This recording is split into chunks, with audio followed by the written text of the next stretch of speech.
Bismillahirrahmanirrahim. Kemudian juga tadi ada yang belum saya tambahkan tentang masalah jumlah malaikat. Itu ada hadis Nabi SAW, beliau bersabda, pada saat saya sedang dimi'rajkan ke langit, tidak ada tempat di langit ukuran 4 jari manusia kecuali ada malaikat yang sedang sujud dan ruku. Dan di langit ke-7 ada namanya Baitil Ma'mur. Allah sebutkan dalam surah At-Tur, wal Baitil Ma'mur. Itu sebagian pendapat ulama mengatakan kemungkinan dia sejajar dengan Ka'bah.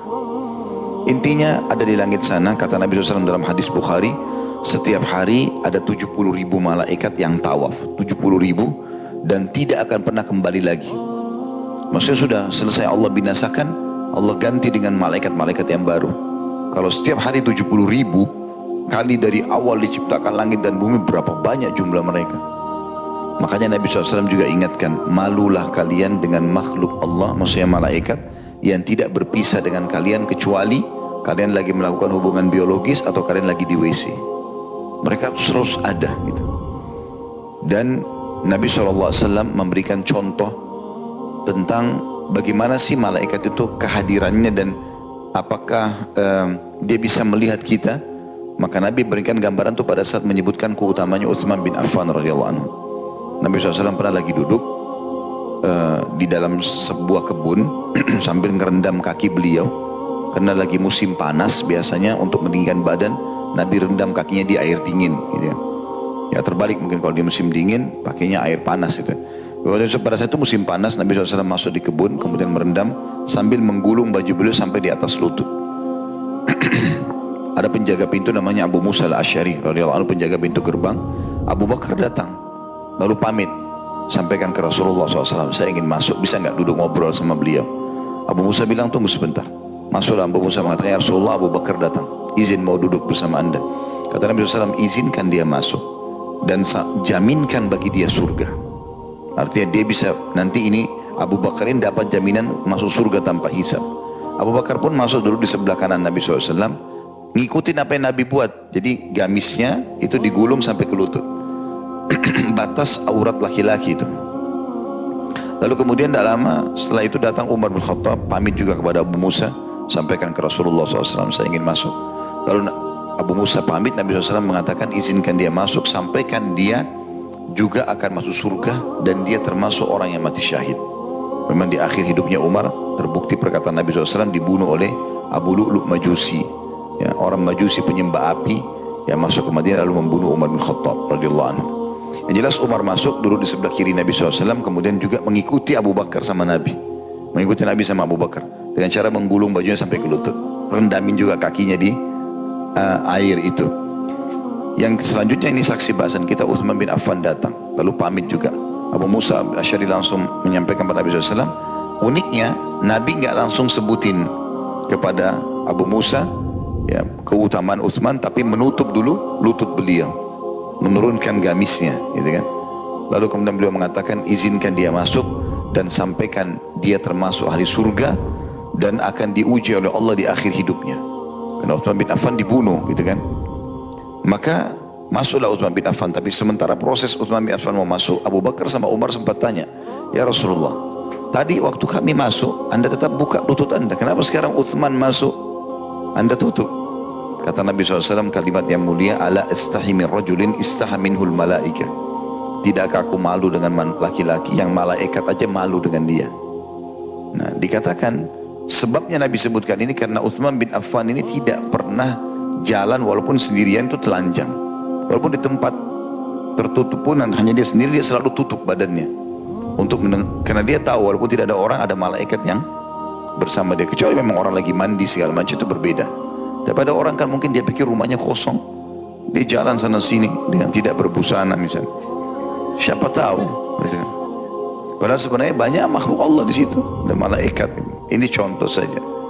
Tapi Nabi SAW menggambarkan karena Utsman bin Affan ternyata menghormati sekali keberadaan malaikat itu, maka malaikat pun malu dengan dia gitu. Dan ini terjadi 2 kali.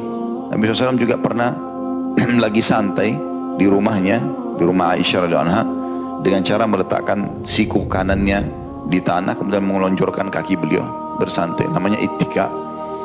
Kemudian masuk Abu Bakar, Nabi tidak ubah posisinya. Masuk Umar juga begitu. Begitu masuk Utsman, Nabi SAW langsung tutup, karena tadinya bagian betisnya tersingkap, sallallahu alaihi wasallam, ditutup.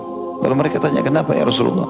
Kata Nabi SAW, tidakkah saya malu dengan laki-laki yang malaikat pun malu padanya, gitu kan. Jadi ini ibrah dan pelajaran yang bisa diambil tentunya. Intinya malaikat itu ada, ya. Dan kapan malaikat ada, mereka hanya membawa kebaikan-kebaikan, ya. Di akhirat pun ada ya, malaikat-malaikat yang menjaga surga, dan ada di akhirat juga malaikat-malaikat yang jaga neraka, ya. Kalau di surga tentu ada ya, yang baik-baik, yang memang maksudnya semua malaikat baik, tapi mereka memang Allah ciptakan dengan kalimat-kalimat yang santun. Banyak ayat Al-Quran menceritakan masalah itu. Mereka akan mengatakan kepada ahli surga, Salamun alaikum bima sabartum fa ni'ma uqbaddar, keselamatan dan kesejahteraan buat kalian, ya, ini sebaik-baik tempat tinggal. Selalu mereka sambut ahli surga. Tapi kelompok yang menjaga neraka, bukan mereka jahat, tapi Allah ciptakan mereka memang keras, kasar, karena memang tugasnya menyiksa, ya. Nama kelompoknya namanya Zabaniyah, yang Allah mengatakan falyad'u nadiya sanad'uz Zabaniyah.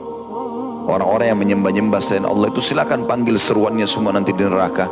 Patung-patungnya, pohonnya, segala macam yang dia sembah, bintang-bintang, matahari, syaitan, dia panggil.